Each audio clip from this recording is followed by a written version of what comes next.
Caution: this podcast will contain adult themes, strong languages, and bad Bajan accents. Enjoy.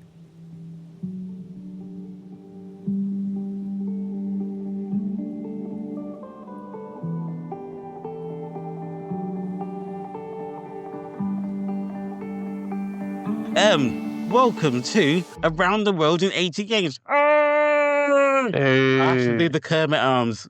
Christopher, don't interrupt the intro. I just put myself on mute, Christopher, for the next until Oh, for God's sake. We've set the president now. That's it, we're I thought we done. was throwing ourselves in. No, you look, if this was we're not throwing ourselves in straight away. It was literally like, I'm going to record the intro, be quiet. Christopher, hey! And there's some legal stuff that needs to happen before we could go. Yeah, right. Okay, The legal stuff I'm going to record separately. I might just edit this all out, or I might just keep it in for comical effects. Who knows? Anyway, welcome back to episode 2 of Around the World in 80 Games, where we talk about gaming, travel, gay life, and, because of my brother and sister, straight life. I represent only myself. We're today going to talk about, as I said before, where you come from. So obviously the first episode was Reading, and now episode 2 is our actual heritage, which is Barbados. Yay! We're coming to Barbados. Dun-dun-dun-dun-dun. Back to the islands. Anyway, so let me introduce you. And we're going to go in age order because I'm now restricting Christopher to last. Ruining the intro. Now he's going to be quiet for the rest of the podcast. Anyway, first up is my little sister. Hi, Dr. V. Hey, Please introduce yourself. I'm Vanessa, Marvin's little sister, only sister. That we know of. Yeah. Dad has on many occasions said that I'm his favourite daughter, as far as I'm aware. And the thing is, he's got remarried and he's got 2 boys, and just like, wait, what has Dad actually been up to for the last 60 years? Anyway. Anyway. Yes. So that's me. What else would you like to know about me, or shall I reveal in the podcast? Actually, because this is all brand new to me, so I'm also going through questions as well. Favorite place you've been to and favorite game? Remember, game and travel are 2 broad sections, so you can say anywhere you've been and anywhere you've gamed, or what you've gamed. It's quite difficult to say what my favourite place is, especially when we're going to do one about our heritage. And it doesn't have to be Barbados. Yeah, it's so awkward if I don't say it. Well, Christopher can say it. I don't know. I had a really good time recently in Vietnam. That was so good. Can I do 2 top places? No, I've just said 1, V. Why are you fine? And what favourite game? And you have explained what a game is. Yes. Why do I feel like I'm going to get a thesis about? Jeez. So Vanessa is actually a doctor, and just to explain her personality is give a question, get an essay back. Well, I am a doctor, but not the sort of doctor that can help you medically at any point. I did a PhD in... You are quite good at researching things and then giving people the answers, even though you said you don't want to do it, but you do it anyway. So I was really excited for a compliment then, but it didn't come out as I was expecting, because you're like, you're really good, and I was really excited for the end of that session. Yeah, but that's a good thing about you. You go above and beyond, which is why you're the doctor in the family, and I'm not. And Christopher is a doctor of... I'm just here. Doctor of Sonic. So this is the world's longest introduction. I'll try to keep it sweet. So to clarify, I did a PhD in cardiovascular biology, but I can't help you if you're having a heart attack. I can tell you what is happening, but as you're having the heart attack. So you're dying from your artery valve closing up. However, I'm busy. I can tell you how your arteries are being clogged up, but I can't exactly. If you remove the burger from your lips, you might not have the heart attack. Yeah. Yes. Sorry. Back to favorite game. Yeah, game. So I'm assuming sports are not a game. No, because game. This is what I say. If it's involving any form of actually, I should look at the term game. Monopoly Deal. Monopoly Deal is my favorite game. Get out. Immediately. Cool. Thank you, V, for that lovely intro. Wait, how many? 5 minutes in, and we've just found out Vanessa's favorite game. Oh dear. Actually, what is Monopoly Deal? Is that Monopoly Go, or is that something different? I think Monopoly Go is different. It's a digital version, whereas Monopoly Deal is a card game. It's really addictive. It's super strategic, and it's cutthroat. It's great. Oh, I remember playing that now. It's that one we played at Christmas. Yeah, if you want to play at speed, it's Monopoly Deal. That's the one. I do remember just winning. I don't know what was going on. Which goes a lot for what I do. I win at stuff, but then I don't know what I've actually done until the last moment. I was like, oh yeah. And then I lose for the rest of the time that we're there. Yeah. Can I ask a quick question? Yes, you may. Can you hear my washing machine in the background? Zoom. Oh, good. Good. It's just decided to do like 1,000 reps per minute. Anyway, over to Christopher. Wait, so you knew, right, we're editing this out now. I was supposed to be downstairs, actually. Yeah, I have to lambaste my sister for this. So you knew we're going to record a podcast and you put a wash on. I was downstairs where the wash machine wasn't, but then the podcast kept changing locations digitally. So now I'm by my computer, which I could take downstairs, but I can't be bothered. No, what? Touche, V. Touche. If you can't hear it, it's fine. I've decided. Right. For the rest of the podcast, we will only just be talking to Christopher after that. Right. Next up, the littlest brother. And actually, you are technically the littlest brother now still. Christopher. Introduce yourself and... Okay, yes. I am Christopher Lowe, Marvin's youngest brother. I'm a network engineer working on behalf of Fujitsu. Don't say too much because you might get bombs. Right? Yeah, I might get destroyed, but that's as much as I can say. Right. Your favourite place you've been to and your favourite game? Oh, favourite place? I think it had to be Singapore. Easily Singapore. Is that because of... Actually, I should give people code names. Let's just call him Singapore Man. Is that because of Uncle Singapore Man? Yes, but that's because of Uncle Singapore Man. And also because the culture. It's like having New York in Asia. That's why I call it. Yes, V. I want to change my favourite place. Never invite your siblings on a podcast that you're trying to get launched off the ground. Yes, go ahead, V. The Dolomites. Oh, you have to go. It's so good. What's the Dolomites? It is the mountain part of Italy. Sorry, Christopher. You said somewhere in East Asia, so I decided to change mine from Vietnam to the Dolomites. It doesn't matter where in the world, as long as it's your favourite. That's all that matters. They're both great for different reasons. Okay, fine. I have a top two. I don't care what your rules are. I have two. Dolomites, Vietnam. Sorry, continue, Christopher. Talk about Singapore. You know what, everyone, I'm just the only child. These two are just people that randomly entered the... Right. Go ahead, Chris. What was your favourite game? My favourite game, still to this day, is Sonic Unleashed. I knew it. Unleashed? Yep. What do you think it was, Bobby? I thought you were going to say Sonic Adventures 2, Battle, whatever it's called. I was going to say that, but then you know what I realised? I looked back and I thought, Sonic Adventure 2 is really good, but the adventure and the story in Sonic Unleashed, and the gameplay as well, honestly. Wait a minute, does Sonic actually have... No, other than Sonic 2006, sorry, we have to bore you with Sonic talk now. I've also got a new game I want to say that's my favourite, so I'll have to do my whole introduction again, but continue to do about Sonic. This has been 10 minutes of introductions, no more introductions. You have to come back for another podcast. Pac-Man.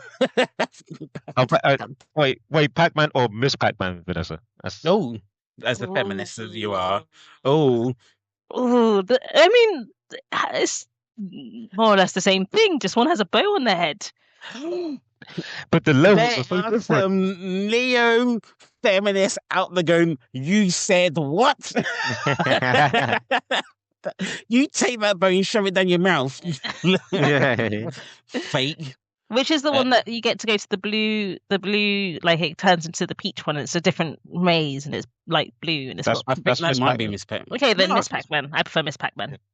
I thought Miss Pac-Man was the different maze because you went from one maze and then you did another one, which is why everyone preferred Miss Pac-Man to Pac-Man. Yeah, no, you're right, because you have different levels, but you also have like when you go from one side of the screen to the other, or like the tunnel. Yeah. You had two of those. Oh, yes, you did. One at the top and one at the bottom. Yeah, Miss Pac-Man, easily. Sorry, Christopher, go back to Sonic and... Sorry.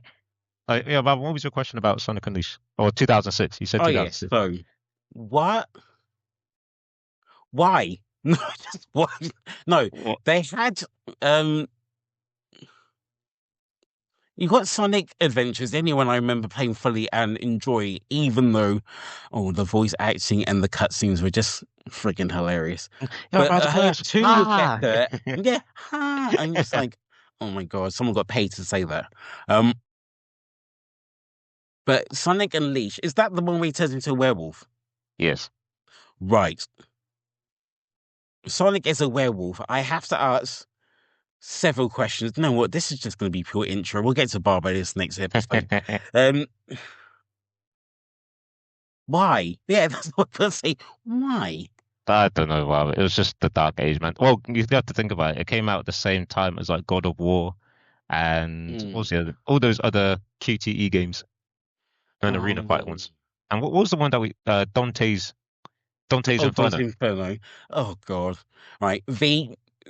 Actually, Dante's Inferno is a biblical story, but it's taken to the nth degree in just like over the top grotesque imagery, nudity, also slight racism because the devil is black and the white woman that's been stolen is obviously white. So a bit like as crystal clear as it could be.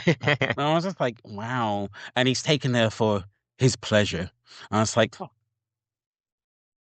thank you, 2006 or whenever it was. That was not needed. It was around the same time those came out, so they just thought, you know what? We're going to change Sonic. And then they did that. And it's not that bad. Actually, Chris, like, I'm not going to go into our actual ages, but I'm obviously the eldest, and my first console was the Master System. Vanessa's first console would have been whatever I was playing at the time, so it would have been in the Mega Drive. Christopher, yours is... GameCube, it's got to be. The first one I owned or the first one I played? The first one you played. It was probably a... Oh, wait, hold on. I'm trying to think now. Don't worry, no one's going to fact check you. It was, I went before primary school, and our caretaker used to look after us, the same one that you had, Marvin. She had a Super Nintendo. Right, so yes, but you're the one you grew up with, the one that you have the most prominent memories with. Oh, GameCube for sure. Then, yeah. Right, GameCube. So you grew up in, I call it the pre-emo era. Is that pre-emo? I thought that was emo. Emo is what actually. When did Kingdom Hearts come out? It was that was like early 2000s. Right. Okay, you might be actually you're wave one for emo. Yeah, wave one emo. I think the games a little too dark. Yes, you may answer. For the listeners out there that are like me and have no idea what you're talking about, please clarify. We will clarify. And actually, I'm going to let Christopher take the floor on what emo is. So emo is obviously emotional people, and in gaming, that's where there was a lot of dark, grungy, a lot of I say typical haircuts that you expect a emo person to have, and they'd have dark hair, dark clothes, normally vampiric, so they have like spiky teeth and stuff like that. And there was a lot of games that came out at that time. Anything that has something to do with a dark element, so devils, vampires, zombies. There was so many games that came out like that. Can you list a few? Will people know, like, again, me, like the ones that are in pop cultural reference, will I know any of them? So there's Castlevania. That came out earlier. Okay. Castlevania for my era. Like, emo stuff, right, I'm going to cut you off there slightly, Christopher. Emo stuff is basically goths, but they like Hello Kitty. so, so think dark, miserable, hate life, but they're also like, oh, kawaii, and then do the Japanese things. What games are those? But the game stuff would be like, Resident Evil. And actually, the gateway into emo culture to describe the emotional side is Kingdom Hearts. Now, Kingdom Hearts is Disney characters and the really emotional, everything's dour, but also they're trying to fight the life. Final Fantasy characters. So it's kind of that is where emo culture intersects. So yeah, there you go, everyone. That's the introduction to the game. Today I have learned something. And emo culture, when you describe them, are the characters dressed like emo. So basically, Christopher, are you emo? Like, you just described yourself when you were talking about how they dressed. I learned two things today. You know what, Vanessa? Technically, I guess I could count as emo, but I'm not. But I don't show like I'm like, oh god, whoa, no. I just dress in all black. Yeah, you just like people that wear dark clothing. Right. But people also, Christopher is actually, you are kind of emo. You were when you were in your early 20s, but I'm not going to say because personal reasons you were not well and stuff like that. But you did. He dresses like Killmonger, but he's going to a Janet Jackson concert. He's going to be. So it's like all black, combat trousers, head down, dreadlocks down forwards, looking a bit mopey, but also looks like he's going to fart. And his resting face is like so unimpressed. Yeah. So you used to draw loads of manga drawings, and they also look like emos, where they had the fringe cut across their face, and So Christopher is wave one of emo and emulates it. I've decided. Sorry, Christopher. No. We're just coming in to cut the boys' bread. I've learned today what emo is, and I've decided I'm pitching holding you. This is a self-realization. You know, when you look back and I think, the craziest thing is I do listen to rock music, rap music, and like goths as well. Marvin used to listen to techno. A lot of and techno came before the rock and emo, the rock and hard metal stuff. See, we've just birthed you emo people. You just didn't realize it. Like, while you lot were going, oh, Kingdom Hearts, we're just like, we had the original Castlevania. That was dark as shit. Actually, a lot of some of the stuff, like even like old 80s and 90s cartoons, if you watch them now, you're just like, how are we not suicidal? Some of the stuff we used to watch when we were younger, even My Little Pony's a little bit gripping at points. Yeah. I've been watching a very lovely YouTuber. Her name's Alsa Preglet. I like to give her a little shout every time I do something like this. She did the review of My Little Pony, and she done one. It's called My Little Pony Friends, but she also reviews. It's like the pilot movie for My Little Pony. There's one where a dragon bites the head of a pony and drags it up in the air and it's screaming. I'm just like, so for something that's got like fluffy pink, yellow, and blue fuzzy balls over again, you've got someone going, oh my god, that might decapitate one that's called like Rainbow Dash or something. Yeah. Anyway. Yeah. Now that traumatized the audience. Yeah. Next. We went through that as well in the two, because we came at the tail end of like the 90s into the 2000s, so a lot of our cartoons were a bit disturbing at points. I can't really pinpoint one, but I've got to say SpongeBob's a little bit disturbing at some points. SpongeBob is dark. We still had Tom and Jerry. That was with that episode where they're out on the train tracks, dark. Oh yeah, but that's our parents' like generation. That's what I'm saying. But we don't have that now. The generations that are coming through, like generation. Was it Alpha? Alpha and Beta, yeah. And at the tail end of our generation, which is Generation Z, they don't have that. But we came up in a time where it was kind of like in between your lot's generation and then also the tail end of our like parents. We got a mix of both worlds, you know. Yeah. we got a good mix of everything. And there's me enforcing Christopher, watch this. And I'm just like, hey, watch Samurai Pizza Cats. Anyway, so I think we've kind of talked about the first subject, which is gaming. So we've done that bit. Now, as I say, gaming is a wide variety of aspects. I can't think of the word then. Gaming. Spectrum. Topics. Subjects. So when I ever say gaming, I mean like board games, card games, video games, mind games, war games, sex games, whatever. You can pick whatever you want. So, one thing I have to say, we've also grown up in a house where I think board games is a standard. I think if we go a year without playing board games, I think the Great Depression hits.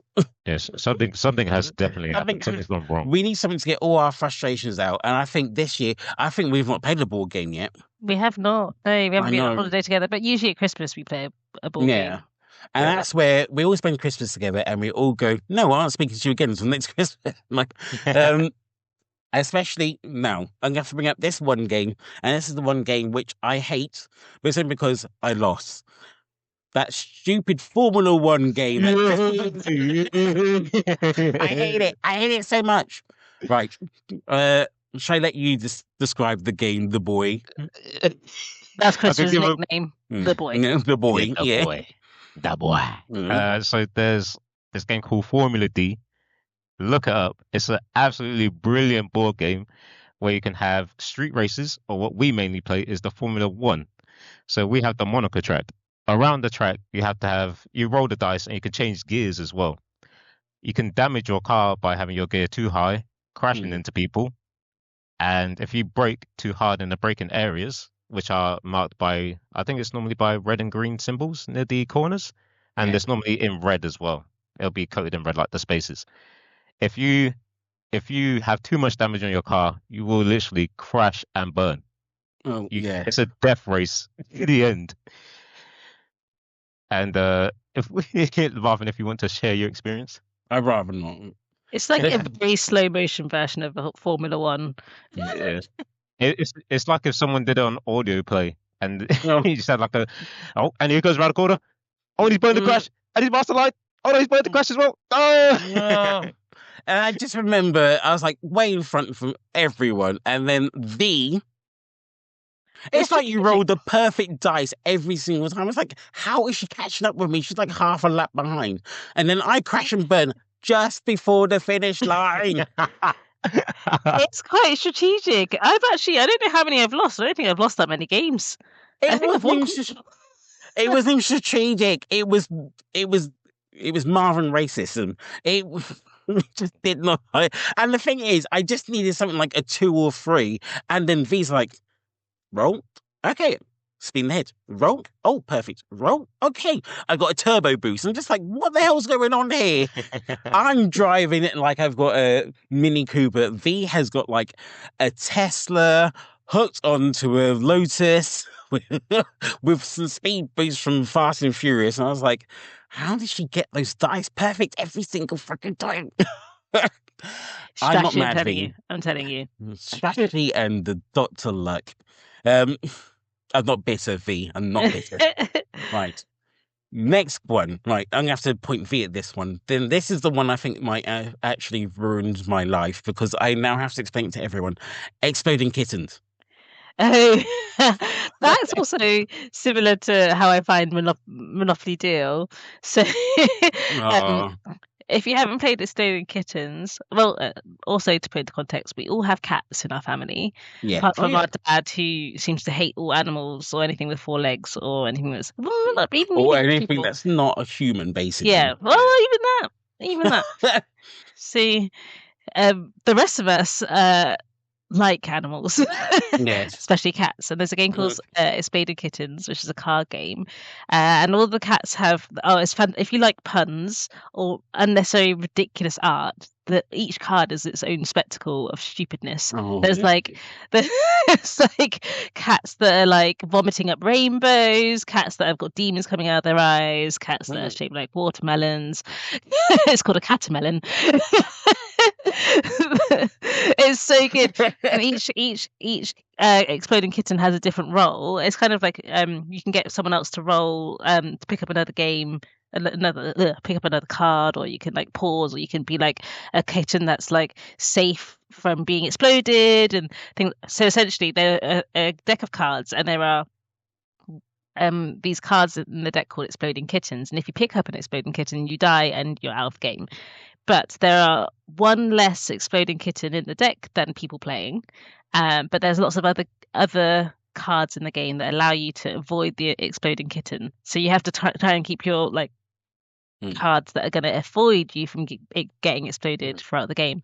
It's a quick game. It takes like half an hour per game, maybe even less. It depends how badly people strategically do it. But how much you laugh at the cat puns. Yeah. Well. The first time I saw that cat, man, I was like, well, for God's sake, what am I playing? If you go like another level up as well, you can get like the extension pack, and I'm pretty sure there's a hat and you wear the cone of shame if you lose.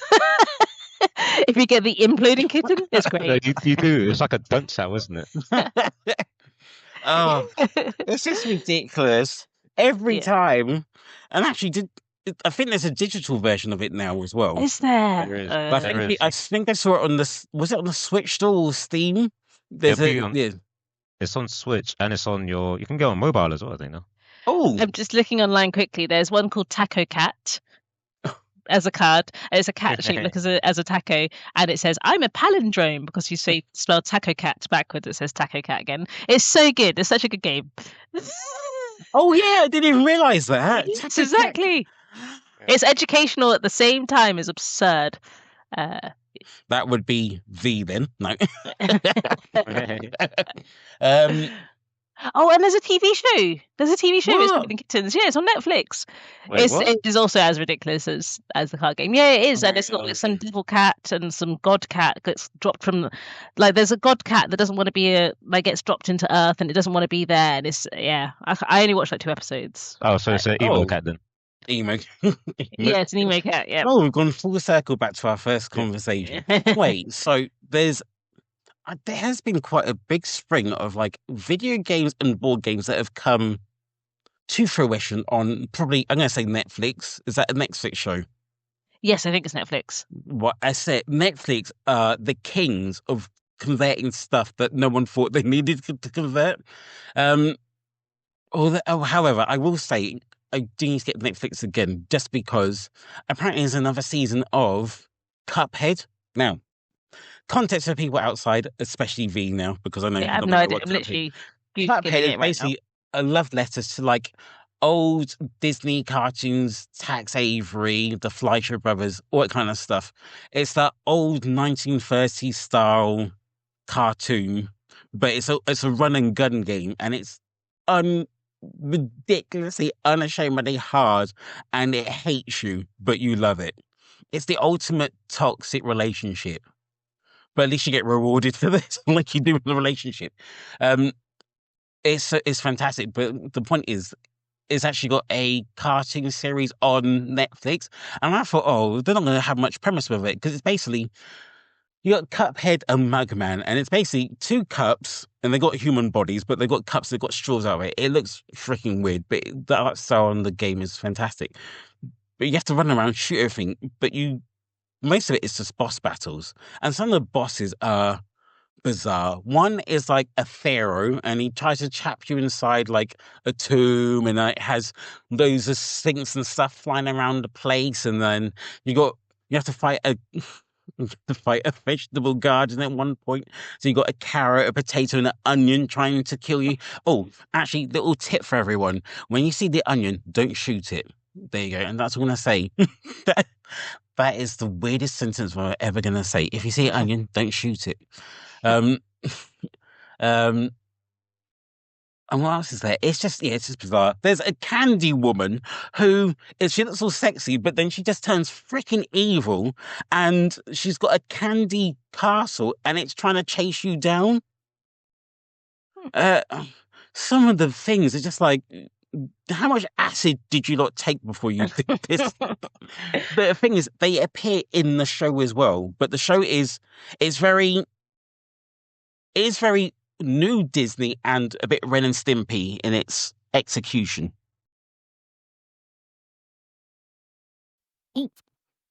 Oh, I just hit the microphone. Right, I'll edit that out.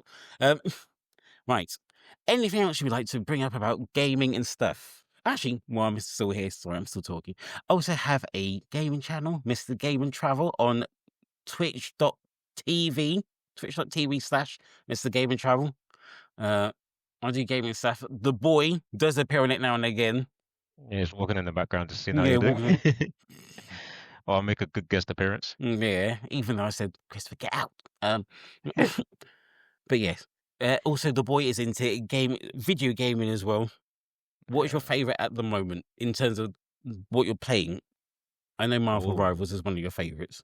Marvel Rivals is top. Can't wait for... I'm not sure how many people would actually be interested out there when I say this, but Battlefield 6. Cannot wait for that game.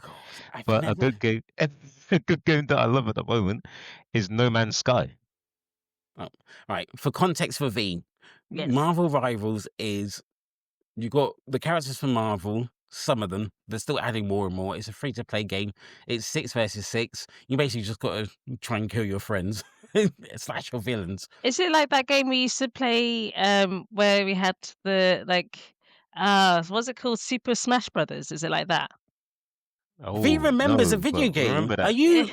Wait a minute, have you been taken over by another body? Have you astral projected back to 1999? Yes, it is kind of like that. It is like an all-out brawler, but it's on teams. Like, I think actually Smash Bros. You can do on teams as well, but you kind of want to take everyone out. Actually, really enjoyed Smash Brothers because you just kick people off the edge of a mountain. And I used to love being Giggly Puff and just go giggly, get really big and just just explode someone off the side. That's the only reason I remember it. Yeah, our sister's just as sadistic as us, by the way. I love murder on a mountain. Remember that one. And one that V will definitely know, and our cousin will remember, Cousin James, G.I.J. Almost said his name then. Guardian Heroes. Yeah. Which I found out was actually on the Xbox 360 recently, but we had it on... Was it Sega Saturn? Yes, the Sega Saturn. Oh dear. I think the only thing I remember about is you giggling to it because you used to play, and I remember the character, her name was Nicole, and she was the high priestess, and she used to just put her hands up in the air and it would create a shield. But if you had 2 people that can create shields, you would just kill all the guardians in one place because it didn't register it being... I think it's either glitched or it was set like that. So you basically had to get a guardian in the middle and just kill whatever was in the middle with your 2 shields. And you're just like, I'm just here to protect. Why can't I remember? I remember sort of playing this game, but I did not remember playing it to this degree of...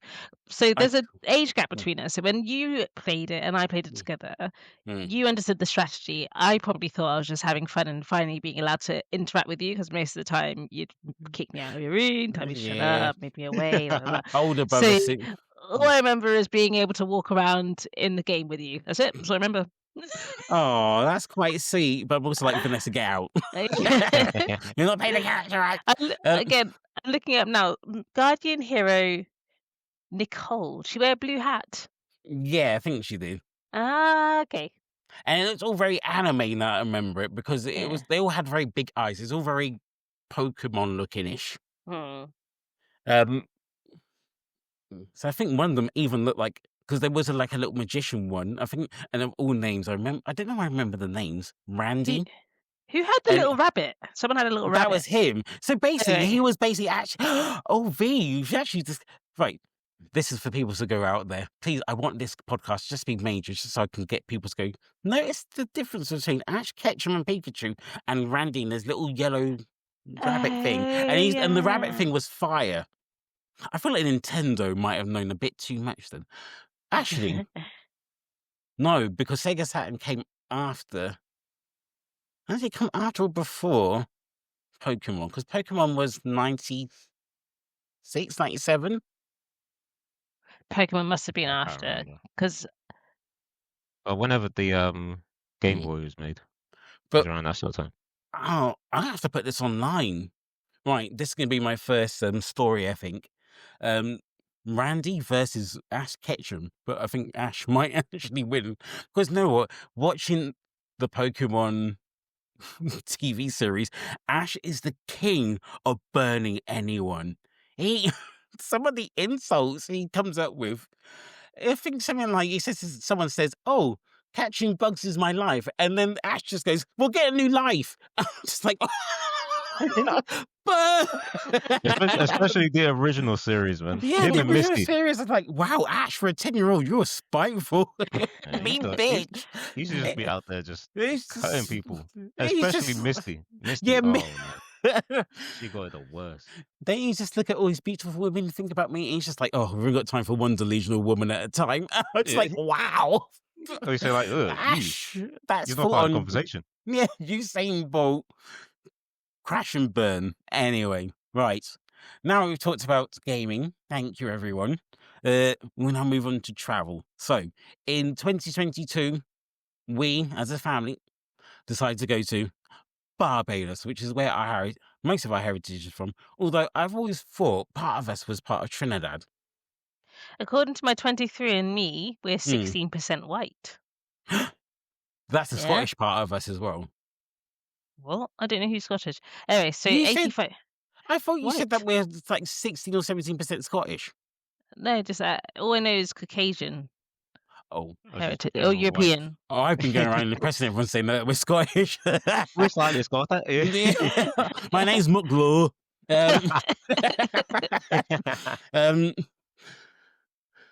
Yeah. Oops. I thought you specified the country. We'll move on from that. Sorry. But yeah, we went to Barbados and we stayed in, actually, we've been to Barbados a few times. However, I've already been twice. First time was, where were we? I was 8. So yeah, I think you were 8 and Chris had just been born. We went to Silver Sands. Chris was fully in Mum's stomach still. Oh no, yeah, no, he's still sloshing around in this first apartment, as we call it. Yeah, still being processed. Yeah, still in that easy bake oven. And then the second time was obviously a couple of years ago, which was where we stayed in St. Michael's, didn't we? Was that's the deep south? Yeah, south. South, yeah. Now I'm gonna have to try and see if you lot can remember. Cast your minds back to 3 years ago. How did you get to Barbados? Now, the reason I say this now is because I recently booked a trip to a destination which I will not say. But I went onto the website. Now, use Skyscanner, but also do your research, because I went to one website and I just wanted to take on just like a bag of luggage. Like, I didn't want to do anything checked.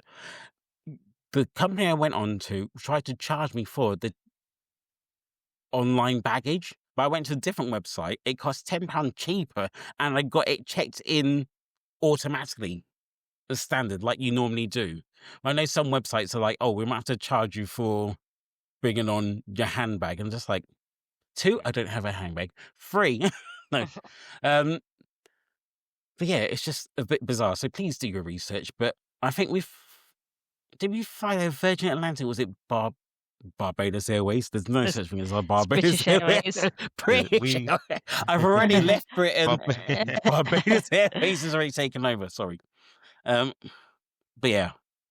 Do you remember how you got there? Because I think you two got there before I did. Yeah. So me and Vanessa. Wait, did we all go together with Dad as well? Can you bring your mic closer to your face again, please? Did we all? We went together with Dad, didn't we? That's better. Yes, right. Because we went by British Airways. Marvin, you flew a day or 2 after us on Virgin Atlantic? I think it was British Airways, because I flew in with Caroline, my friend. No. Oh, sorry. One of our relatives. We're not supposed to be using names. A slight pause here. Chris, can you move your mic a little bit further away from where you had it before? Was perfect. Just here? Yeah. Okay, yeah. Don't move. I am fact checking you because I'm on my computer. We flew with Virgin Airways. Virgin Atlantic. Was it? Yeah, Virgin Atlantic, and Yeah, me, Christopher, Dad arrived on the 12th of November, 2022, and we were there until the 22nd. So we had 10 days in Barbados. Right. And our reference is a concern. Reference. No, the booking reference looks very concerningly like a swear word. It was booking reference CUINT.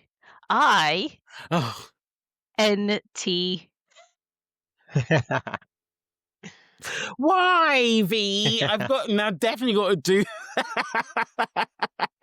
Now I definitely have to put the disclaimer at the beginning, probably at this point as well, and at the end. There's someone going to go, oh, I'm going to listen to Barbados and listen to my friends Marvin and Vanessa and Christopher.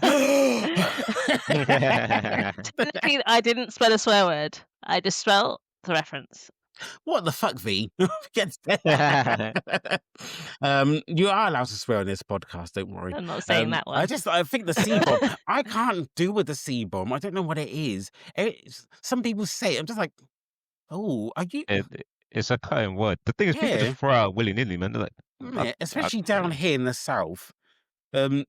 I did hear it quite a bit up north, but because the northern people are so nice, it doesn't feel quite as offensive.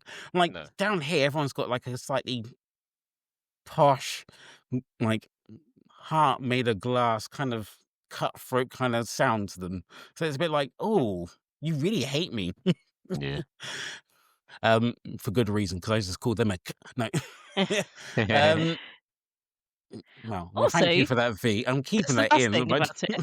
Yeah. Our flights were only £300 each. Absolute bargain. Right. Actually, I will say that. But then, when did you book them? This is more information. But this is also what I have to also say. Did we book them, or did Father Papa? Actually, I'm gonna call him Papa Game and Travel. Actually, he doesn't even do the game. Just Papa Travel. Papa. Just good enough to do the game bit. Oh, he likes board games. He loves winning. He likes board games. He likes winning. Him. Yeah. Actually, he does do video games, but he stopped doing them when the boy was born. I don't know why. I took his gaming abilities. Yeah. Somehow he gave birth to the boy's gaming prowess. But yeah, we used to play a thing called Athlete Kings on the Sega Saturn, and I think this is when our father started to realize I can actually do stuff and was actually good at different things other than football. So I used to beat him at this. It was like 100-meter game. You used to have to press A and B. But I beat everyone at that. I don't know what it is. I can't do any other like mini games, but this one, perfect every single time. He told me to go to bed once because he wanted to go practice. He's like, right, you can stay up. You can play one more game. And know that episode with Bart and Homer in The Simpsons where Bart keeps beating Homer at like, it's like Mike Tyson's boxing, but obviously he didn't say it for legal reasons. That was basically our whole narrative for like the age of me being 15 to 16. However, Dad wasn't that keen enough to actually try and beat me. He just gave up in the end. So I see where I get my competitive but also nonchalant ways from. But we forgot about 2 games as well, you know. What's this? There's what was the one that we used to play with the maths challenge, where it basically just tested our Big Brain Academy. Big Brain Academy, right. And also Wii Sports. Yes. I think everyone had to play Wii Sports. It was mandatory because it was packed in with the Wii, and it's like, oh, should we play games? Like, no, we've got this. We've got the tech demo. We're good. Yes, that stupid Big Brain Academy. I hate it to this day just because that one Christmas, you all decided to have cocktails and stuff or whatever. And I had just like a couple of beers. And I remember this distinctively. So, Christopher got normal. Mum got easy. Vanessa got very easy. I got expert as the... and I think V got normal and you got easy. Is it one the way 2 rounds? But the thing is, somehow I won. Now, just for context for everyone, I am a dumbass, and I am happily a dumbass. Well, no, I'm a moderate dumbass. However, our sister, who is A level, actually no, you're like degree level asserted in maths, and also you went on TV for that big national quiz thing, and I remember Anne Robertson picking you out of the crowd going, so Vanessa Lowe, you're here for a particular reason, and the reason was you got the highest, was it GCSE maths score for that? 100% in my maths exam. Now, put this into context. When you're a brother that's just like, right, 7 plus 6 plus 17 divided by 2 is, and I'm like, I have no freaking idea. I stopped listening after the number 6. And then you get the highest score an expert. It's like literally, I was like, hallelujah, hallelujah. It was just, and the thing is, Mum's there getting all the answers wrong because she was like, I still remember. It's just like, wait, you got the very easy one. She's just there going, I don't know what this is. It's like, Mum, you just pick a number that is the answer. And she's like, oh, okay, this one. And I'm like, yeah, that was a very bizarre Christmas. And the thing is, I wasn't very sure of myself and my maths abilities because I'm not very, it's dyscalculia when you can't quite get numbers sometimes. So I just like, if someone tells me their phone number, I'm just like, you're gonna have to say each digitally, slowly, give it 2 seconds between each digit, then talk. Oh, fair. 1. But yeah, I was just amazed that, and the thing is, I was 1 point away from beating V. So I feel that was my Magnus. No, it's not Magnus. It's just my moment. That's it. I only get a few chances in life to brag about being smarter than V, and that's the only time on a computer game.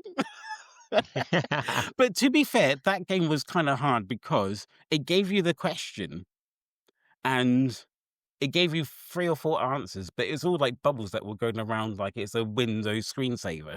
Yeah. You had to pick the answer, but I think it got harder more into the game you got because then it used to fade out the question.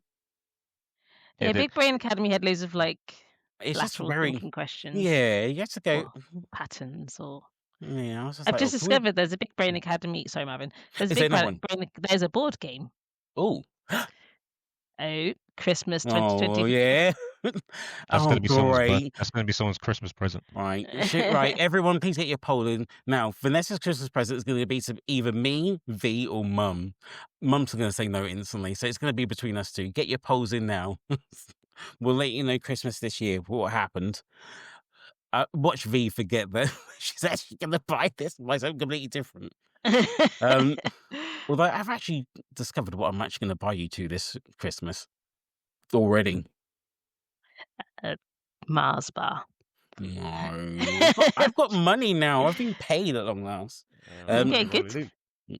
Anyway, back to Barbados. So, gone off topic completely. We digress. So we did the flights.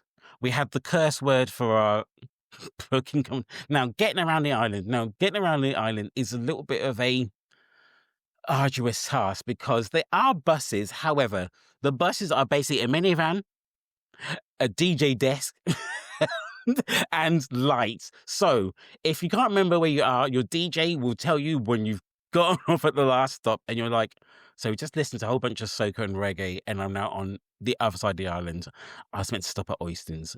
Oops. And then, yeah, there's nothing to say. We are at this place. None of this modern Western world stuff. This is literally a minivan, a DJ, lights, no seatbelts. Yeah, it's a thrill. It's a thrill ride, and they're called ZR buses for people out there. Yes, thank you for that. They don't really stop at bus stops or follow their route. They have a general like start and end for the route. They legally have to stop at somewhere and have to stop somewhere. Yeah, but in between is your own.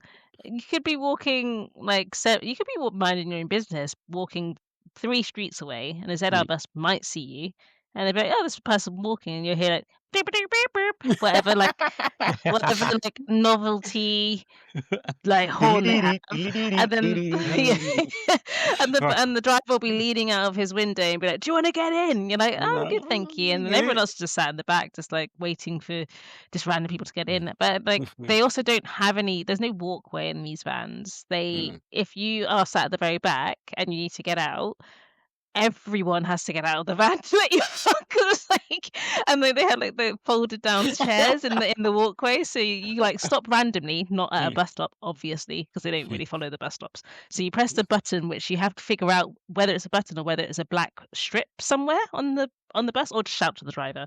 Anyway, you can stop it wherever you want because there are no bus stops, and then if you're at the back, you have to get the person in the middle row, the front row, and the side to all get out so you can get out. So God forbid you go for your local weekly job, because God damn, you're just like, oh my God, all my potatoes are falling out, and then everyone else has to get out, pick up your potatoes, your flying fish. Everything flying everywhere. It is, however, very cheap to get around. I think it's $2 a ride. It was not even that, actually.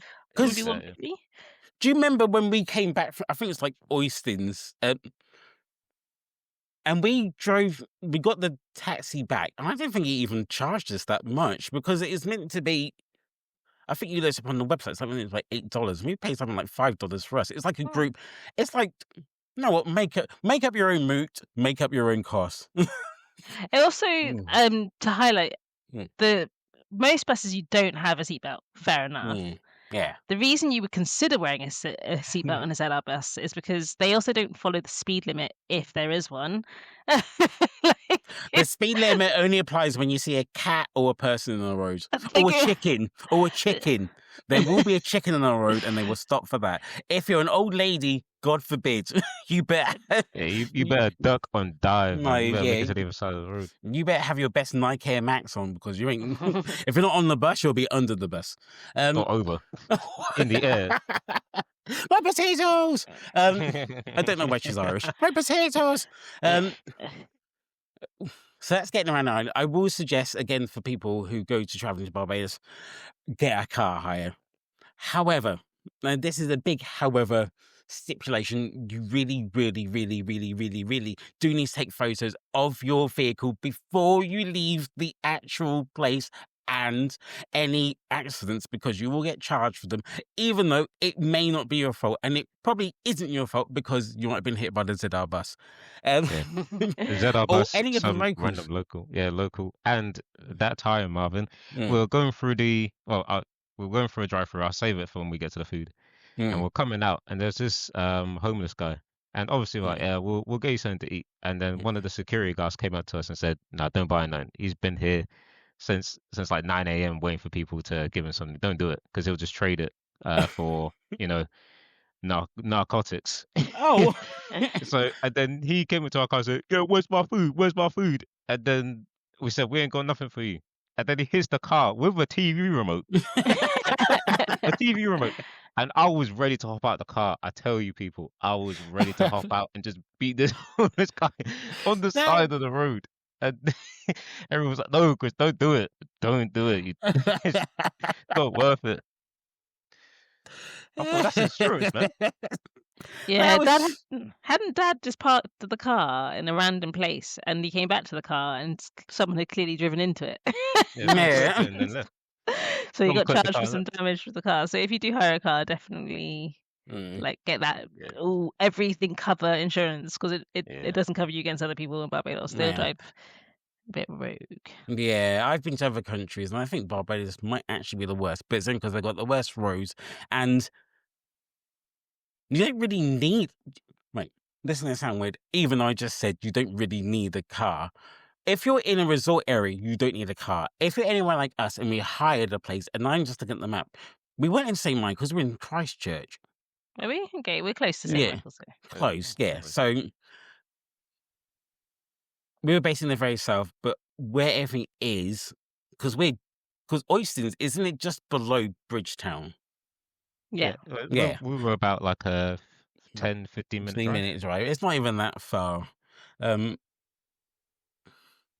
Yeah, I do remember Dad having being annoyed at us because he used to go off with his now new wife, and we. I think there's a couple of times that like me, V, and Caroline. Yes, Vanessa. She's coming up now. Caroline.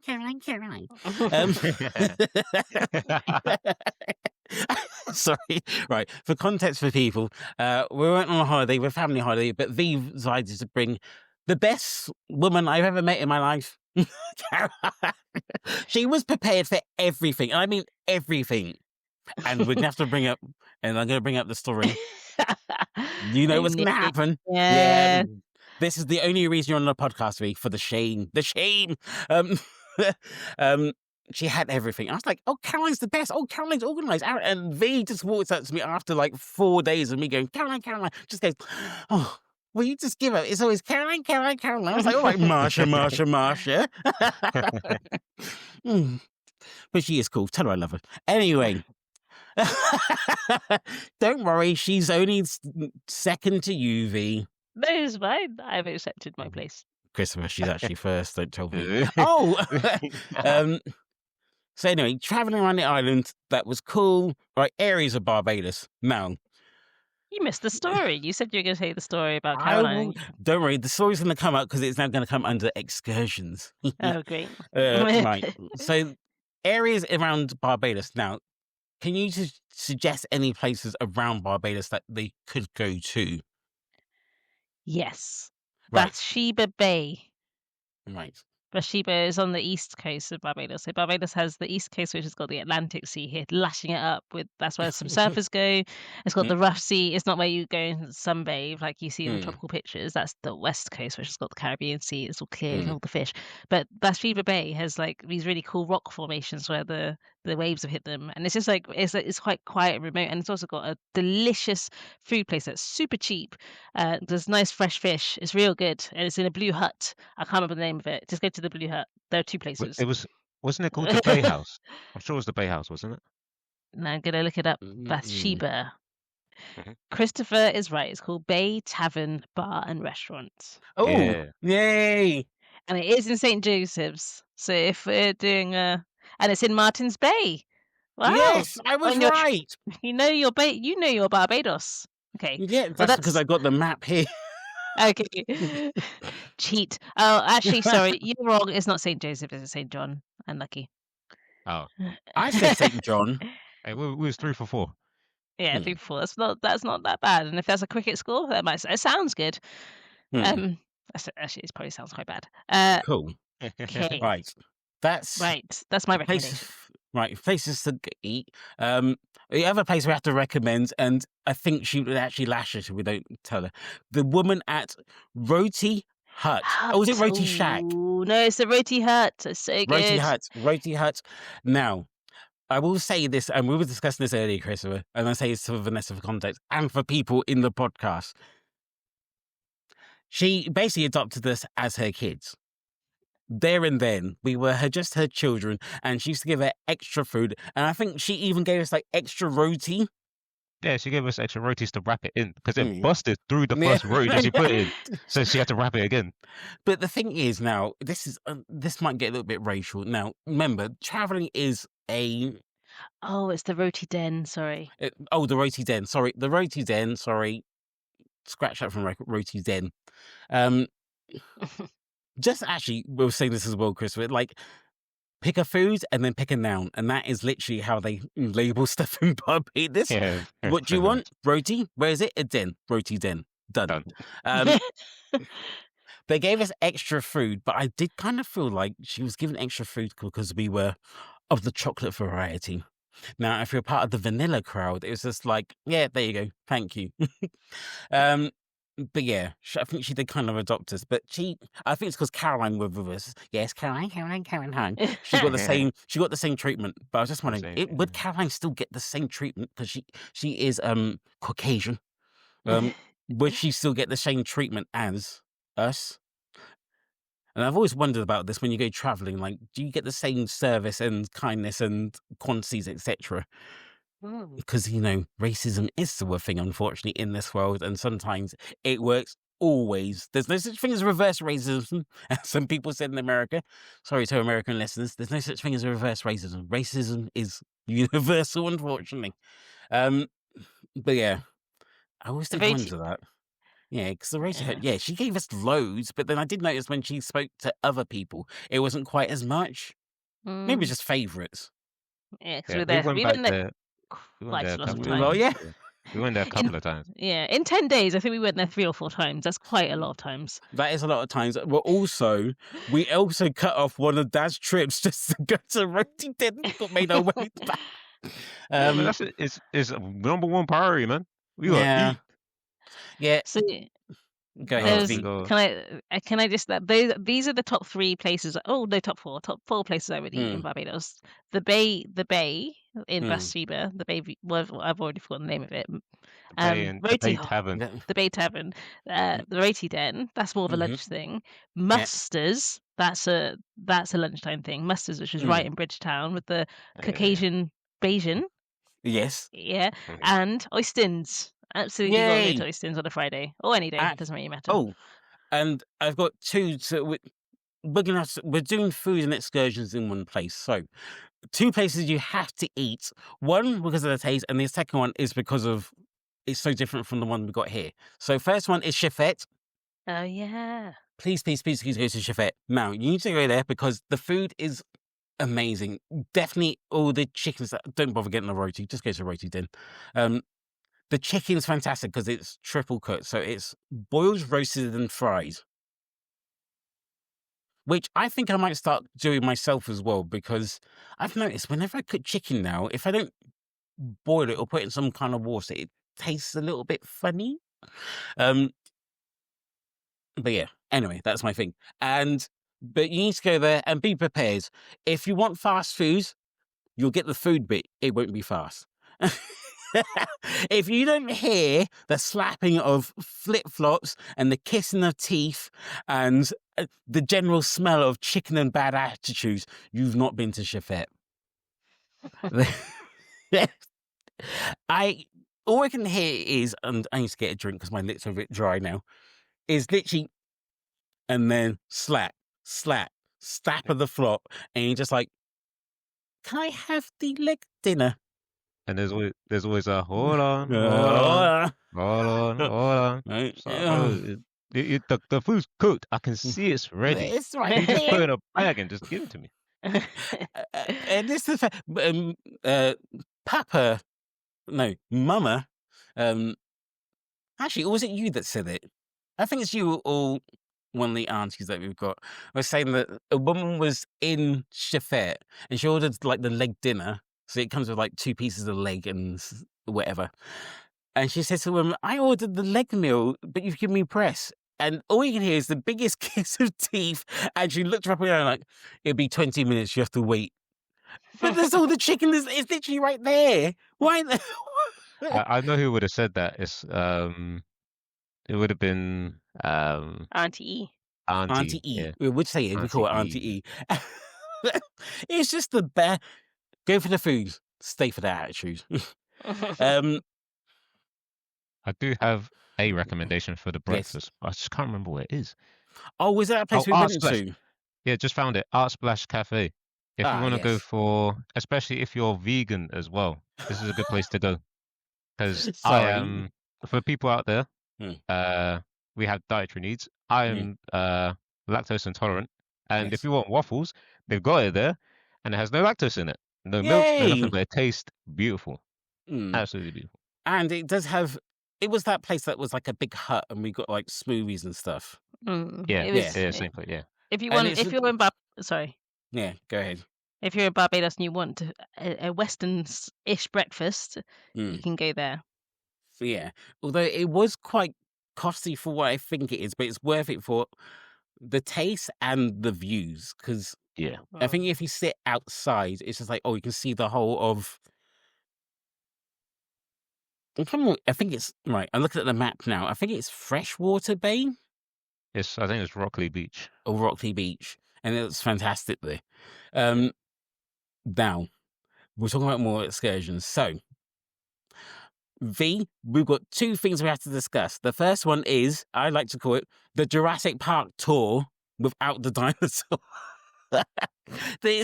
Right, so you can do it's like a city safari. They call it a safari, but the island of Barbados is smaller than the entire of London.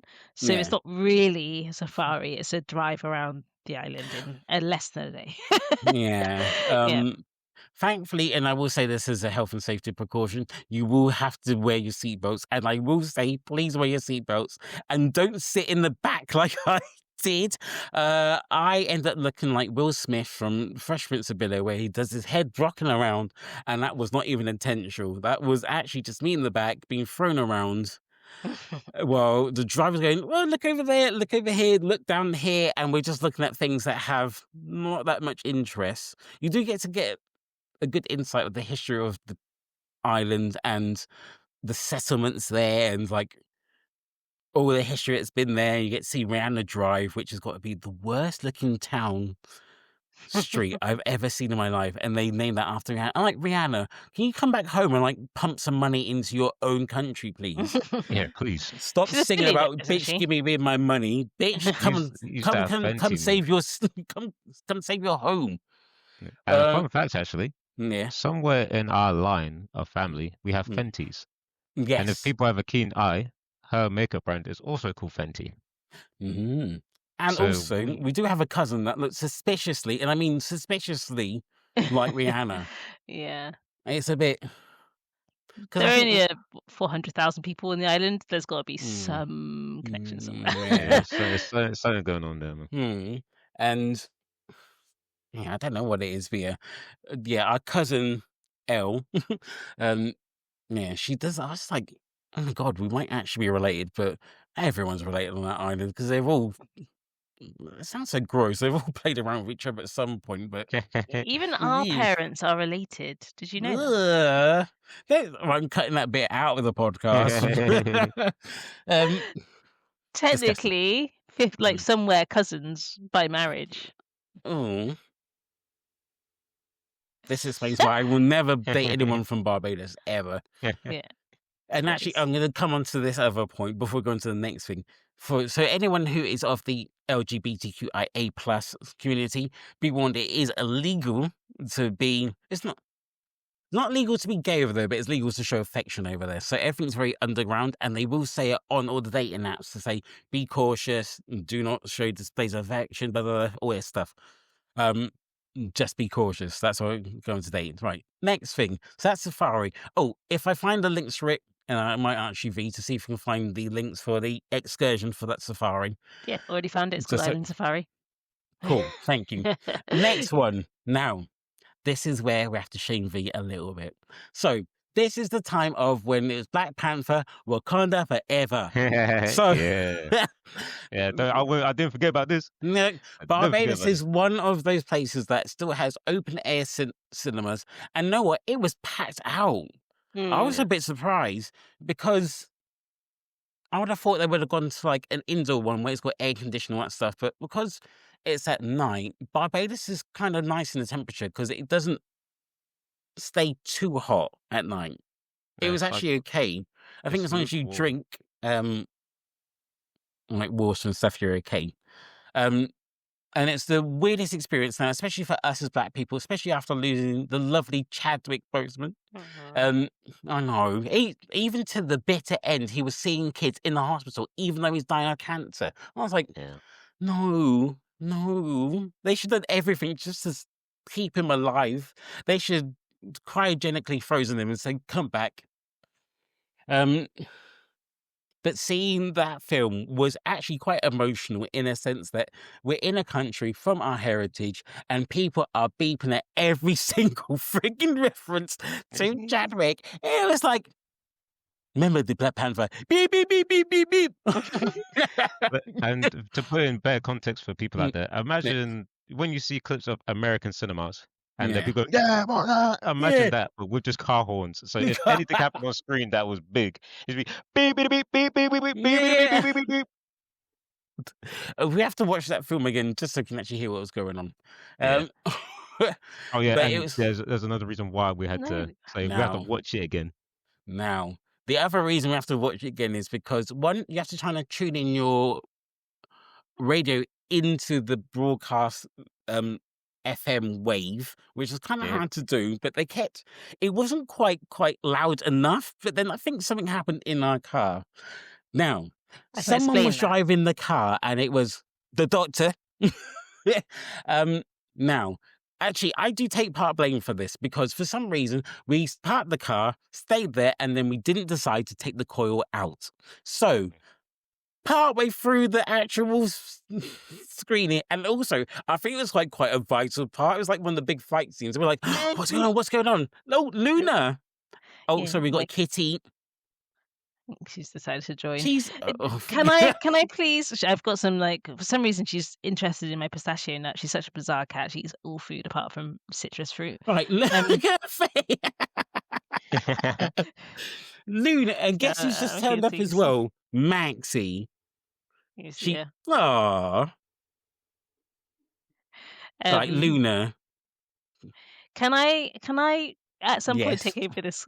So we pulled in to watch Wakanda Forever, and this is 5 of us in the car. So the 3 kids, my friend Caroline, and our now stepbrother. And I'd never done an open air cinema before because the UK doesn't have that sort of weather, and I tuned into the right tune. That was fine, and I remember thinking, well, I need to keep energy in the car in order to keep the radio on. It turns out there are 3 settings on your car when you put the key in. So you put it in, that's in 0. There's 4 settings if you count 0. Put it in, key, you twist it once, that allows you to have the radio.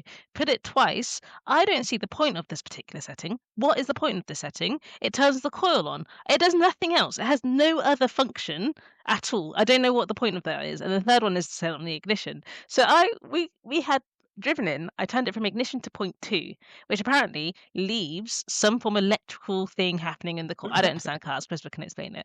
And then at the end of the film, we listened to it all fine. At the end of the film, it at the final scene, the radio started going. I was like, oh no! And then I tried to play with the tried to play with the key, and I was like, maybe it's this, and then the whole car just cut out. So what had happened is I burnt the coil until it died completely, and we had no energy left, and the battery drained fully. Right. To give even more of a backstory / context to this, Dad before said, right, which one of you is going to be the most responsible? And I was just like, no, I'm stepping back from this. And he gave the keys to Vanessa. Right, V, look after the car. Literally within 2 hours of us having the car, she burns it out. We're breaking down in the middle of nowhere. But luckily, my friend Caroline, who comes prepared for all situations, for some reason, had a head torch. she just whipped out a head torch, and then we opened up the bonnet, and she could see everything. And I'm surprised she didn't bring out a whole toolbox. And let's imagine you get a car jack and go, right, I've sorted it. I have my own battery. She unclips her bra and she pulls her car. I've got this, and just whipped out a head torch. Unbelievable. Anyway, long story short, you had a head torch, snacks. I'm pretty sure she had a flare gun. Luna, can we not have your bottom in the podcast, please? Thank you. Where's she gone now? She's gone to the side. Well, she found something to eat. No, she's trying. Anyway, and then thankfully there was someone there who's able to have jump ropes. Jump ropes? Yeah, jump gates. Yeah. Right. The only thing, this is the thing, this is what I'm guessing for cars. You've got those 3 settings because you got radio, then you've got the coil, then you've got ignition. If you don't have the coil, you can't start the ignition. It's a mechanical reason because you got to have the coil going and then it jump starts the engine. Is that the simplified version of it, Christopher? Basically, yeah. If you have the coil on, it's say you're trying to jumpstart the car, it goes. If you put it back to that setting and let it, build up and heat up, and if you have enough battery in it, then if you start again, and then the car will start. That's what. Yeah, that's what the coil thing is because it gets all the internals going. so then you can heat it up, get the oil flow going, and then when you do ignition, then it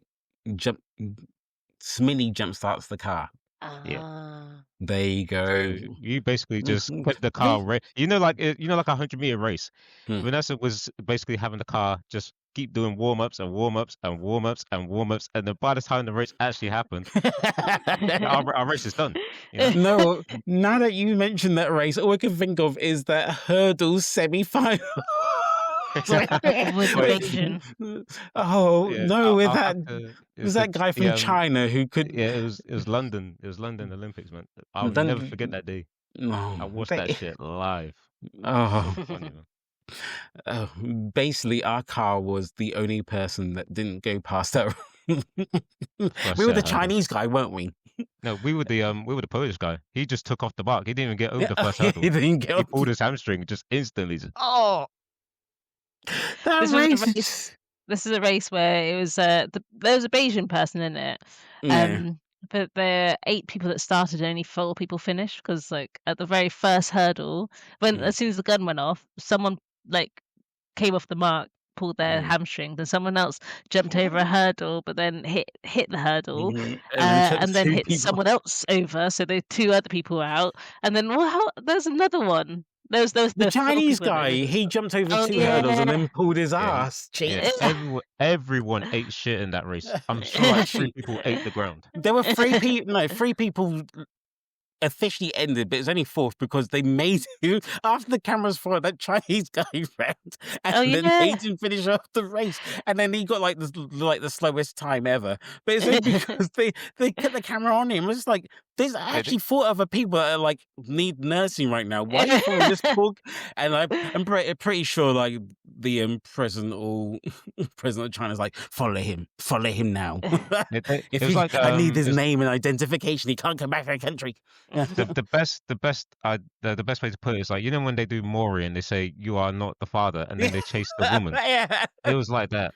I was constantly chasing this Chinese guy. I thought, just leave him alone, man, because they said, "Oh, he's gonna win. He's the best one by far," and he just, I don't know. I think he tore his ACL or something like that. It was it looked excruciating. I was just like, leave the poor man alone. Anyway, excursions. What else? Oh yes, next thing.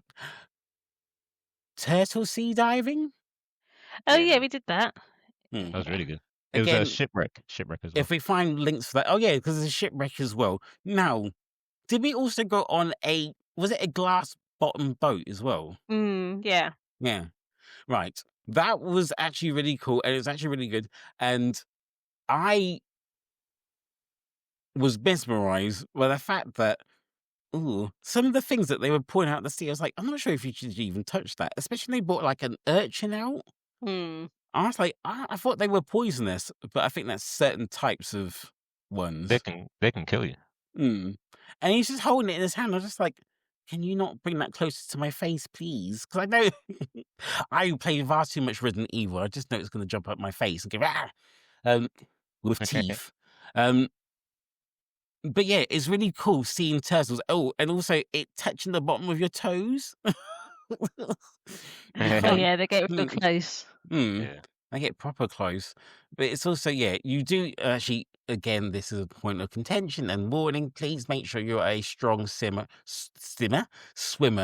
and good with breathing. Please do not put yourself at risk, people. They give you have life jackets, so I'm not a strong swimmer. You can stay close to the boat, and they'll still have turtles. They'll throw food near you so the turtles can go there. And you have a snorkel set on, so you can look underneath the water. Just make sure the the bit where the air goes through, just make sure that's above the surface. Otherwise, you might be a goner. Why am I not breathing? Why am I drinking? I'm trying to think of the other excursions. I would say going on a rum tour. Barbados loves rum. It's a sugarcane producing country, which is what rum is made of, molasses and sugar. So they have the Mount Gay rum tour, and they have Malibu rum tour. I would highly recommend the Mount Gay rum tour because that's a local Bajan rum. Yes, and you can try the Legal one, which is the one that Mama Game and Travel brought back. Was it the silver one or the black one? And it is potent. Oh my Lord. Don't think you're a big person drinking all this stuff. You will be under the floor under 2 shots. It is unnecessary. However, bringing that back now, we're going back to food and drink. Do you remember at Oysters? Now, Oysters is like the little festival place that you can go for markets and drinks, and there's always a live show on the Friday. I think it's on the Saturday as well. But they also have stuff. It's open from like 3-4 o'clock in the afternoon. However, we did meet a chef who was, I think it's a chef in like the West Country in the UK. And we were all eating this like hot, spicy food. And we're like, oh, why don't you try this hot sauce? And he's like, yeah, I've tried a hot sauce like from this country, this region, whatever. He tried this one. He went bright red. He had male bravado. He was trying to outspice 2 Bajans, and he was like trying to show off to who his miss. I assume it's his missus, and he was like having to blow his nose. He was red in the face, and me and Marvin just chowing down on this like hot pepper sauce is made out of like literally ground mustard and Scotch bonnets. It's like pure lava. You only put it in like on your food like at 1 drop at a time because it's just so ridiculously hot. But the thing is, that hot sauce is slightly hotter than the one we get here. So I was like, okay, it's a little bit spicy. I might just have a little bit of a drink. So I had my beer, which if you ever have anything spicy, don't have beer afterwards. It makes it worse. But it wasn't that bad. But this poor Caucasian man was like, and me and the wife were just going, yeah, is he all right? And she's like, yeah, he's been doing this the whole time that we've been here. He keeps trying to say he can eat the spikes, but he really can't. I was like, don't try and get your big bollocks here. Like, my little sister's here eating it like it's rice pudding. Stop it. He ended up like, I remember we saw him whilst we were on the island tour as well, on the island safari tour. We bumped into him like, oh, there's that guy who can't take spice, riding past on his bike. Yeah, good times. Yeah, he did. Yeah, we saw him again at the Oyster. So the guy who's out there, if you ever do listen to the podcast, I hope you're okay. Don't try and show that you're the big man. Just be a man. Yeah, and also that can also be bad for your stomach as well. So if you eat something that's far too hot for your palate, it can actually give you like really bad like tummy problems as well. It's also not good for your heart as well. Yeah, it can cause what was it? Is it lesions in your stomach and stuff? If you have something that's too hot, it just basically burns the outlining of your stomach. Yeah. So please be careful. Do test the taste and always start with mild, work your way up. Think of it like Nando's, people. Work your way up from garlic and herb, and then you can go to XXL after you've had mild. But yeah, what else is there? Food, drink. Thank you for mentioning the rum tour. Like, they have loads of different local rums as well. Try them, but there's no tours for them. But you will find them in local shops. Go ahead.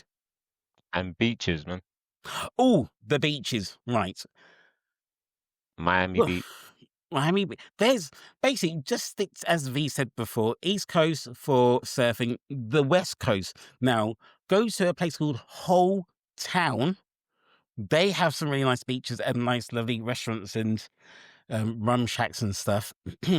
Also, please beware of the rum shacks over there. They do like to supply idiots with rum punch, and especially ones that go, yeah, I can drink loads of rum punch, and then 6 hours later, you're talking like an idiot out, like you almost got tongues. That was Marvin's referring to himself, by the way. Yeah, that is me. I was trying to be like, oh yeah, it's cool, I can drink all this drink. 3-4 rums later, plus shots. What was I thinking? There you go. He was he kept just adding. It wasn't really rum punch; it was punch rum. it's like the punch was the spirit and the rum was the mixer. The ratio was definitely wrong. Yeah, the ratio, and the worst thing is with the rum punch stuff is if you mix it well enough, you can't taste any of the alcohol. Any rum, yeah. But I think the punch stuff he had was so sweet and spicy that you couldn't really taste anything regardless. So I was just like, yeah, I'll just put a shot of this and it. Yeah, let's have some tequila. And then yeah. Marvin didn't make it out the next day. Oh, I couldn't even move. I just stayed at our rented bungalow, and just refused to move. I think I walked down the road because there was a beach near us. I think it's called. Right, I'm looking at the map now. I think it's called like South Point. In Barbados, I don't think you're ever more than half an hour away from a beach. Yeah. But yeah, as long as you stay, right, these are the places that I've been told to recommend. So you've got Christchurch, St. Michael's, St. James, but St. James, if you've got money and you are, a celebrity. how do I put it? If you are a celebrity or you are a person of the non-people colour section, white people, and you got heaps of money, go there. There's Starbucks, you're fine. End of story. And the other, it's drive-through too. Yeah, and drive-through. Everything's drive-through over there. You can have drive-through Burger King. So if you're thinking like, oh, this is a bit too ethnic-y for me, go to St. James. You'll be fine. Then there's St. Peter's. So basically the west side, but also I heard St. Philip's was nice. But it's got really nice hotels and hostels, but the sea is a bit more choppier there. Yeah, it's close to the Atlantic. Yeah. So if you go to the... Sorry. Go ahead, V. The west coast of Christchurch, you also have some really nice big beaches with like the really clear sea and I think that's also where places like the Boatyard are, with like the private beach and they're like white sand with clear water, and sometimes it's honestly like in is the Little Mermaid? I can't remember which Disney film it is, or is it what's the one with the blue dress? I can't remember. Anyway, it's like you walk into the water and like the fish are genuinely just like following you, like little silver fish. I think it might be the new Little Mermaid, obviously. Like idyllic. I say Ariel, the white Ariel, didn't go into the sea. I'm like, that's not how it happened. What else is there? I think that was it, actually. Oh yeah, we talked about oysters. Oh yeah, to go there on a Friday. Go there for its Fish Friday. That's normally when all the local fishermen go out and get their catches of the day. Although, please be cautious when going out there, because they do have, I did read about this before, they have incidents out there where people are going out trying to swim by the fishermen and they're getting caught up in the nets, all being injured by the boats. So please, if you see fisher boats, don't go near them thinking you're being insightful. You're getting in someone's way and they're doing their job. So please be careful. I'm just going to say that now. You're ruining someone's profits right there. Yeah. And the thing is, the fishing over there has now gotten to a point where they have to limit the amount of fishing because they need to recuperate the wildlife again. So if you get upset because a certain fish isn't there and your first world problems is you didn't get quite good at a red snapper, you have to get over yourself, love. Because we're running out of fish. Oh, guess who's here now? Yes. She heard the word fish. Cat attack. The other place, if you after you've had your day out of excursions, you've had some fancy food, you've like gone to Oysters, you've been out for the day, and you want to continue the night because you've accidentally drunk far too much rum, you can head to St. Lawrence's Gap, where is basically the Vegas Strip of Barbados. It's bright lights, lots of music coming out of lots of different bars, but you can stay out there all night if you want, and there's quite a lot of It's a tourist, not a tourist trap, but it's full of tourism there. Loads of people there at night. But if you want to have a good night and sing some terrible karaoke, listen to some reggae, listen to some soca, head to down to St. Lawrence's Gap. The last thing I would mention is it depends which time of year. No, just one thing. It depends which time of year you go. But if you go for crop over, which I've forgotten which time, it must be around September. It's when the crops are over, which is traditionally around September time. They have a big celebration across the whole country. It's like Notting Hill Carnival, but for the entire Barbados for the entire month. So, and they have a place called Tim's on the Highway, which is all loads of music. They have all the big stars. Like they have they have a big stage. They turn the whole of their cricket ground into one big party place. They also build a huge party tent festival place on the highway. It's called Tim's on the Highway. It's on the highway. So that's fun. Depends what time of year you go. But I would also recommend that if you want to go for like a festival style Barbados and dance your way through it. Oh yeah. And to bring up also Barbados Independence is November the 30th. So there's normally festivals and cultural events and a big parade around November, December time. So that's a good time to go. But we're trying to advise to go. I say 10 days is quite a good time to go for Barbados, but if you can go towards the end of November, you'll get part of the Independence Day and then everything will start to simmer down. And it's also good temperatures then. Avoid going during, ironically, summer. I was about to say, ironically, I got the timing of crop over wrong. It's actually in the middle of summer. It's between July and August. If you want to go for crop over, you have to go in summer. Unlucky, Marvin. Yeah. Right, so when you edit that bit out completely, then just go whenever you want. Just pray it's not monsoon. Actually, it's always going to rain at some point, but I think June and July are normally the worst months. But when I say worst, I mean like you're likely to get more rain days than you are Sundays. But it's still rain. It's still sunny regardless.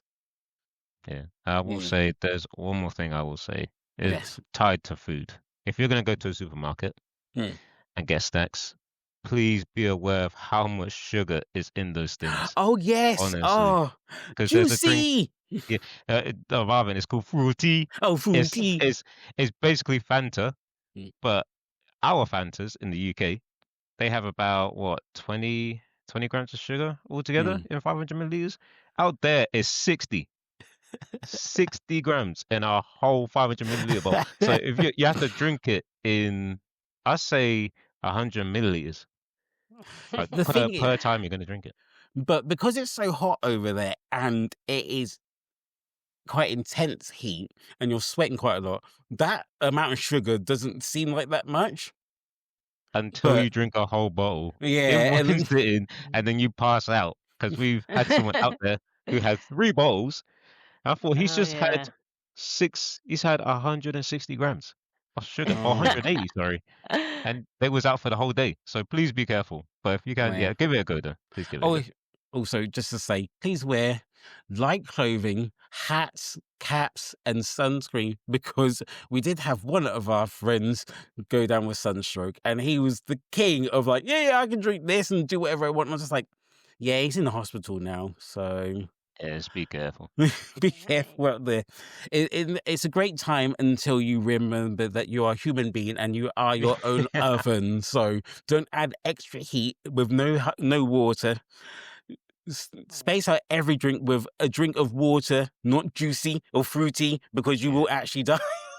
You will actually get diabetes type 1 and 2, probably a third one if you are unlucky. And a heart attack at the same time. And a heart attack at the same time. But you're still going, I had a great time in Barbados. Scientists, nerd alert, there is a third type of diabetes. It's gestational. Don't ruin the joke. Don't ruin the joke, right? You know, the fourth type maybe. People, remember you're out there for a good time, not a long time. Yeah. Or if you are going there for a good time, you will be out for a long time if you don't heed this advice. Right. Anyway, thank you for joining Mr. Gaming Travels Around the World in 80 Games. We'll be back again in a fortnight. I'd like to thank our lovely special guest, V. Thank you, Marvin. The fact that you're waving makes it funnier. We can see each other. Obviously, you can see. She waved for everyone's benefit, and also thank you to C. Yeah. Yeah. If we're lucky, or I like to be lucky, I may be on this podcast again, Marvin. Wink, wink. Wink, wink. I'm busy. Right. Anyway, right. Thanks for joining. Bye. Bye. Bye.